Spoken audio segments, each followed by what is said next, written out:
Assalamualaikum Sobat Keren. Taubat ialah seseorang kembali kepada Allah sembari memohon pengampunan atas dosa-dosanya. Pada saat itu seseorang menghadirkan dirinya di hadapan Allah sembari berjanji untuk tidak pernah berbuat dosa lagi dan selalu berusaha untuk melindungi dari melakukan perbuatan jahat. Dengan melakukan demikian, Allah menerima pertobatan orang seperti itu yang menghadap kepadanya dengan perasaan dan niat yang seperti ini.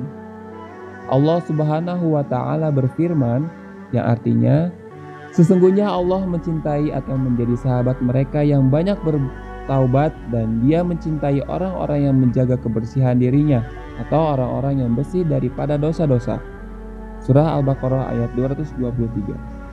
Dengan jelas dalam ayat ini tidak hanya dikatakan Allah Ta'ala mencintai orang-orang yang bertaubat, melainkan Dia menegaskan juga bahwa penyucian diri dan kesucian hakiki ialah syarat yang mengiringi taubat sejati.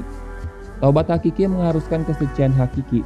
Seseorang yang bertaubat bertekad tidak akan melakukan dosa di masa mendatang. Jika tidak demikian, taubatnya tidak akan diterima tanpa penyucian dan kesucian diri. Pembersihan diri dari setiap jenis kekotoran dan ketidaksucian juga termasuk syarat. Jika tidak demikian, hanya sekedar komat kamit mengucapkan kalimat taubat tidak akan bermanfaat apa-apa. Berdasarkan janji Allah Ta'ala bahwa setiap orang yang bertaubat dengan hati yang jujur, maka ia akan diampuni dosa-dosanya. Dan itu sesuai dengan sabda Hazrat Rasulullah SAW yang artinya, orang yang bertaubat dari dosa-dosanya seakan-akan ia tidak pernah berbuat dosa apapun. Hadis riwayat Ibnu Majah. Artinya, semua dosa yang telah dilakukan sebelumnya dimaafkan. Lalu Allah Subhanahu wa Ta'ala berfirman yang artinya, maka bertasbihlah dengan memuji Tuhanmu dan beristighfarlah, sesungguhnya Dia Maha Penerima Taubat. Surat An-Nasr ayat 3. Makna istighfar dan taubat. Makna istighfar adalah seseorang menjaga keberadaan cahaya yang telah ia peroleh dari Allah Ta'ala, bahkan membuatnya bertambah bercahaya. Wasilah-wasilah atau sarana-sarana mencapai hal itu adalah sholat 5 waktu. Sholat 5 waktu adalah juga sarana meraih maghfirat dan nur atau cahaya karena seseorang beristighfar dalam sholatnya juga.